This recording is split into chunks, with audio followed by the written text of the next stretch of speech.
So you guys know by now that Mikkel Kessler is intending to come out of retirement. He still has the hunger for boxing and he wants to test himself and he wants to see where he's at in the context of today's division. Now, Mikkel Kessler, a boxer in the super middleweight division who's extremely well known to UK fans. He was one of Joe Calzaghe's biggest wins when Calzaghe fought him when he was undefeated, and then he had 2 fights with Froch. The first fight he got a narrow victory over Froch. The second fight Froch was able to turn the tables and get a win against Mikkel Kessler. And at the time of the second fight, there was a lot of speculation that we may go on to see a trilogy. You know, Froch and Kessler's styles gelled massively, you know, they always made for entertaining fights and wars. So there was a lot of speculation that we would see a trilogy. Now, Froch has been retired for a good while now. He's been retired since he threw that punch that landed on George Groves at Wembley Stadium in front of 80,000 people and had George Groves on the floor in a bad way, knocked unconscious. But Froch has been one of these fighters, as you know, who's always teased a comeback. You know, he didn't immediately retire after that fight with George Groves. There was a lot of talk about him fighting Chavez Jr., if I remember correctly, out in Vegas. And then subsequently, we've heard lots of talk about Froch coming out of retirement, maybe to face Triple G and those sort of guys. My perspective is that Froch is a guy who legacy seems important to. It's quite a nice ending to Froch's career that the last punch he threw was in front of 80,000 people at Wembley, and it was a devastating knockout punch that rendered his most well-known rival completely unconscious. You know, and I think from a pure legacy perspective, that is a great way to end his career. You know, there were other fights out there for Froch. There was Golovkin fight potentially. There was James DeGale. That was a big fight at 168. But those were both fights that risked his legacy, weren't they? You know, could he have lost to a middleweight in Golovkin? Could he have lost to a young upstart? He certainly was at the time against James DeGale. You know, those were fights that had potential to really damage his legacy.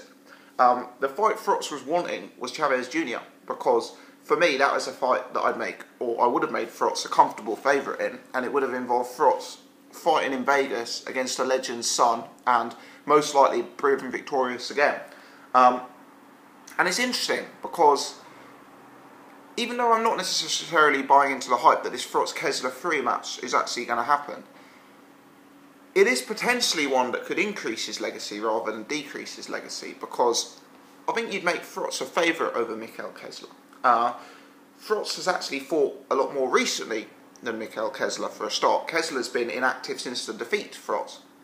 Froch has stayed in superb shape. You know, I know he was sparring with some of the you know, some amateurs who'd recently turned into pros and that sort of thing recently, and from the photos he still looks in incredible shape, and I understand he's been doing triathlons and that sort of thing. So, you know, Froch is a guy who's been more active. You know, he's fought more recently than Kessler. Froch is a guy who stayed in pretty superb shape, and Froch is a guy who, for me, had the beating of Kessler in their last matchup with a tiny bit in hand. You know, Froch's boxing won the first half and it developed into a big scrap in the second half, which Froch was victorious on. So, you know, from my perspective, if Froch was ever inclined to have one more fight, I think Mikkel Kessler would tick a lot of the boxes. I think it would be a huge, huge, huge event.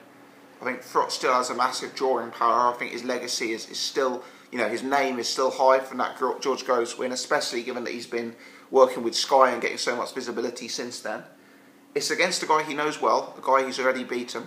It's against a guy who's been very, very inactive. You know, and it's in a fight that, you know, for me would be a far lower risk fight for Froch than coming back against a guy like James DeGale or coming back against a guy like Gennady Golovkin. Now, Froch has clearly showed that he's the kind of guy who likes to stir the pot, you know, and he's the kind of guy who, you know, likes to tease a comeback even when, yeah, that's never realistic and, you know, never was going to happen. In many ways, you could compare it to the Floyd Mayweather-Conor McGregor situation. Whether that fight or not will happen, we'll have to cover in a separate video. But I wouldn't be surprised, really, at all if Froch elected to stay in retirement. You know, his financial security is permanently secured due to the success of his career. His name and, you know, name value is still at a big high, and you'd have to say he'd be gambling that to step back in the ring with anyone again. But obviously the guy's been sparring, and he will probably know from that sparring how much is left. You know, Froch is never... He was never the greatest technician. He could box, don't get me wrong, but he was never a guy who, you know, relied purely on boxing and reactions and power and that sort of thing. Froch is more what I view as a blood and guts warrior. You know, in many ways you could say he was an underrated boxer, because he became known as a brawler towards the end of his career. But I'd say Froch was always what I would consider as more of a fighter than a boxer, potentially. And that style, where he did take a lot of punches, it is the kind of style that may not age overly well.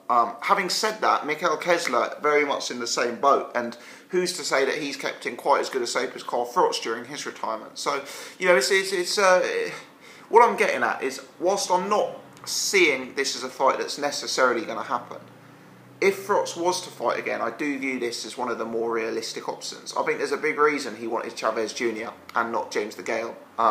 You know, I think he wants that name recognition in a lower risk fight. And I think Kessler, who's a very, very good fighter, or certainly was in his day, at this stage would potentially be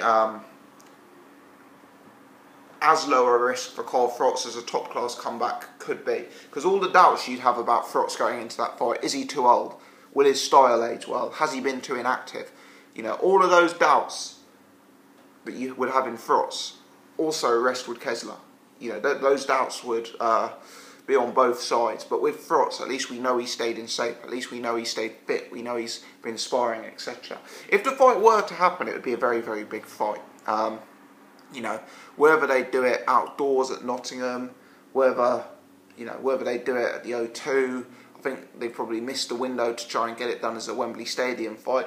But it would be a very, very big fight, and you know, it's a fight that you could comfortably see doing anywhere from 500,000 through to about 750 pay-per-view buys. It probably wouldn't be the financial success for Froch as the Groves 2 fight, because obviously that was at Wembley Stadium, so there was the ability to sell a lot more tickets, etc. And I do think the fact that these guys are coming out of retirement and, you know, are older and have been so inactive, I do think that puts a dent in, you know, the pure credibility in the match. But if it were to happen, you'd imagine Froch would be able to command the lion's share of the split, maybe 70-30, something of that nature.